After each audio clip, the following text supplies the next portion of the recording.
Nageenyi Waaqayyoo hunda keessaniif haa ta'u. Hordoftoota Gizuu biyyoota alaa fi biyyoota keessaa amantaa kiristaanaas ta'e musliimaa lammiiwwan koo hundi keessanuu akkam jirtu nagaa keessanii nagaa kooti Waaqaaf galanni haa ta'u. Egaa hordoftoonni Gizuu ani Gizuun isiniif haaraa miti baga walitti deebine jecha akkasuma Gizuu biif haaraa warri taatanii gara chaanaala keenyaatti baga nagaan dhuftanii laayik, sabiskiraayib, sheer gochuudhaan gara maatii keenyatti dabalama anaa dhufu jecha tole. Egaa Gizuu duukaa warri turtanii galatoomaa jecha egaa guyyaa har'aa jechuudhaan walitti deebinee jirra. Waaqaaf galanni haa ta'u.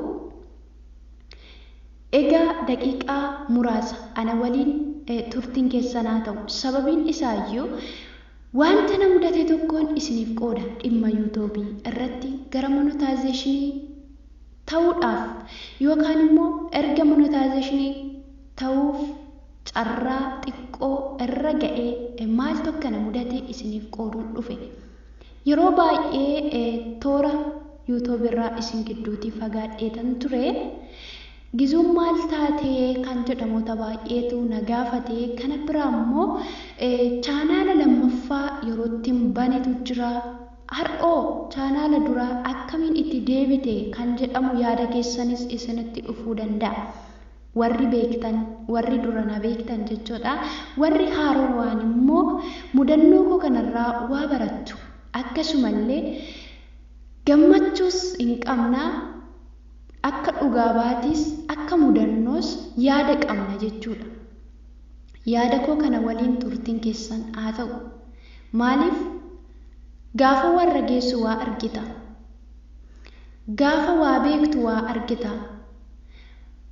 Kanaaf laayik, sabiskiraayib, sheer gochuudhaan nu jajjabeessaa. Turtiin keessan nu waliin haa ta'u. Egaa yeroo baay'ee namoota baay'eetti gaaffii ta'eeraa na gaafattaniis iddooma tokkotti isiniif deebisa jedheen sagalee kanaan inaa jira.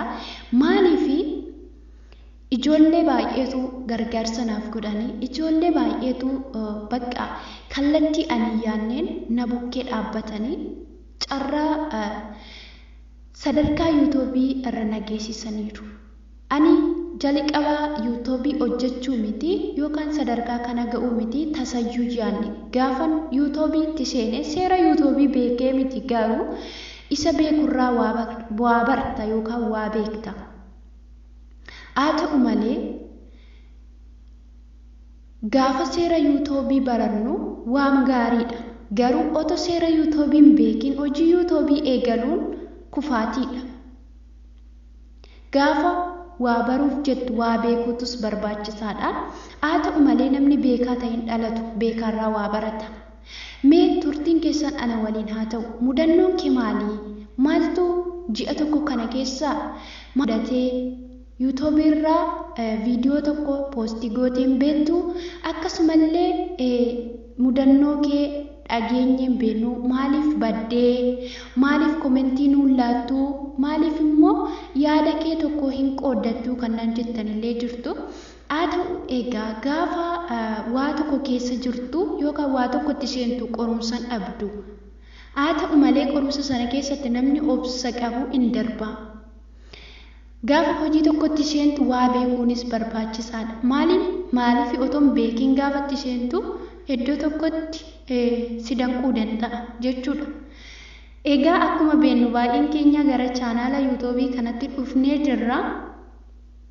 Haa ta'u malee yuutuubii hojjechuun dura yuutuubiin maal akka barbaadu yookaan maal tokko isa barbaachisu, maal tokko nurraa barbaachisu beekuutus barbaachisaadha.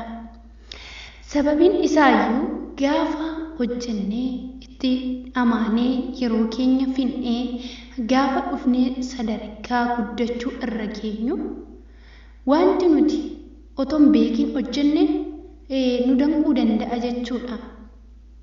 Haa ta'u malee mudannoon koo yookaan immoo adabbii viidiyoo dogoggora godhate immoo maali dharee jechuu dandeessu. Egaa gara yaada keessaniittan deebi'a. Haa ta'u malee ammas taanaan turtiin keessan na waliin haa ta'u. Maaliif Gaafa waa tokko geenyu yookaan waa tokko keessa darbinu nama achi hin geenyeef qooduun nu barbaachisaadha. Namni mudannoo keerraa waa barata. Namni kufaatii keerraa waa barata. Namni darbuu keerraa waa barata jechuudha. Kanaaf egaa obboloonni keenya monetization taatanii okay galatoomaadha baga carraan kun isiniif ba'e jecha akkasuma namoonni monetization taane mudannoo korraa waa baratu. Otoo gara mudannoo kootti seeniin dura namoota na gargaaran galateeffachuun barbaada. Namni iddoo isaatti barbaachisa.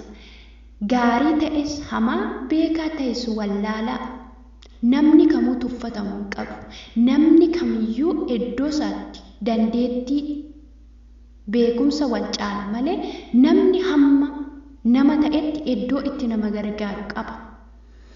Ijoolleen yeroo keessan aarsaa gootanii carraa liivii irratti na gargaartanii saa'itii kiyyanaaf guuttanii guddaa isa galatooma. Dhugaa galatooma waaqayyo sanaa eebbisu. Galatoomaan isiniin jedha garaa koorra.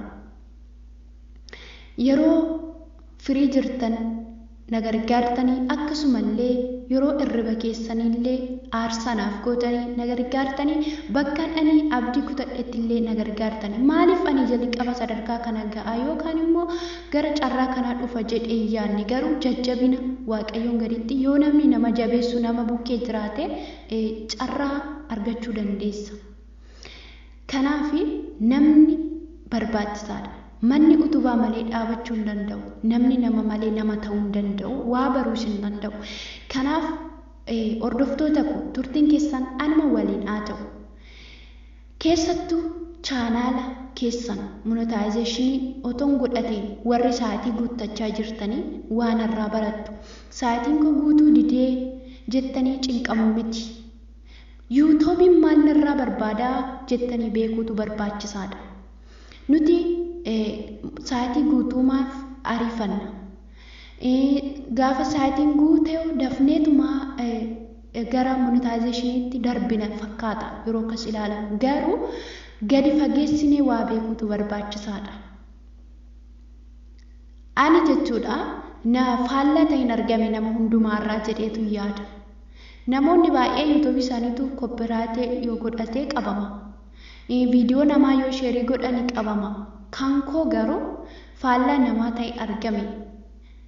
Maaliif isteeppii tokkoffaa lammaffaa sadaffaa hin jiraa isa kana hin beektu. Isteeppii kana keessaa isteeppii lammaffaatu ji'a tokko ganna cuunfe jechuudha akka nama wayyaa cuunfuutti. Dhugaa damma garuu akka seenaatti na kofalchiisuu danda'a. Garuu mudannoon kun maalirraa ka'ees mudachuu danda'e jechuu dandeessu. Yeroo AdSense guuttanii paaspoortii caalaa imeelii caalaa jechuudha kan mataa keessanii erga of dandeessanii YouTube mataa keessanii erga banattanii dursa otoo gara 4,000 guutuu sa'aatiin keessan otoo hin ga'in poostaa mataa keessanii maatii keessanitti dawwalaatu baasifadhaa. Poostaa baasifattan sanaan immoo maqaa poostaa sanaatiin nama yookaan guddinoota keessa waliitiin hin guuttatinaa. Maaliif YouTube'n maqaa YouTube keessumaan beeka malee nama biraan beeku. Maaliif mudannoo nuti yookaan ana mudate kuni isteeppii lammaffaa irratti poostaa biyyarraa baafadhee poostaa ani guutes poostaa firaati haa ta'uyyuu malee poostaan suni jechuudha maqaa iddoo lamaatitti guutame haa ta'u malee meesejjiin yeroo naaf ergamu AdSense lama qabda. Kanaafiyyuu lamaan monetization ta'uu hin dandeessu naan jedha. Indee AdSense lama eessaan fideen jedhaanii gaaffii natti ta'ee haa ta'u malee namichi YouTube baay'ee cimaadha yookaan hin danda'amu jechuudha. Gaafa ati garuu seera isaa eegdee hojjette guyyaa tokko keessatti waan ati yaaddee si dabarsa jechuudha. Kanaaf of eeggannoo gochuutu barbaachisaadha.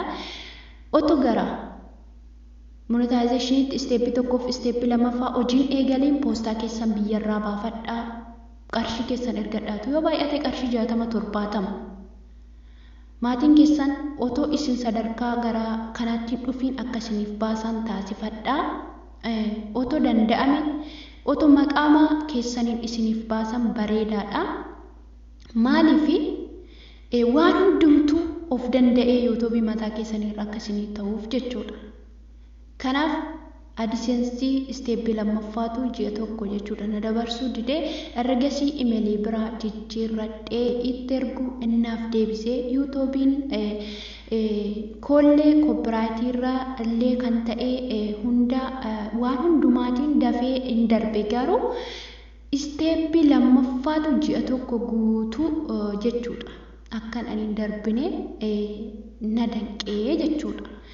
Maaliif carraa adabbii isa isteeppii sadaffaa ilaalcha viidiyoo irra otoo hin ga'iin isteeppii lammaffaatu akkanatti ta'ame. Kanaaf isinillee wanta isin barbaachisu godhachuu qabdan malee chaanaala tokko ilaaltanii abaluun akkasitti guuttattee koo jettaniin guuttatina akkasitti darbamattaniis ittiin galina wanta isin barbaachisu beekaa dura itti seena. Ennaa milkii gaarii isiniif haa ta'u jecha turtii na waliin gootaniif galatooma. Amma viidiyoo biraa walitti deebinutti turtii gaarii. Shaaloom.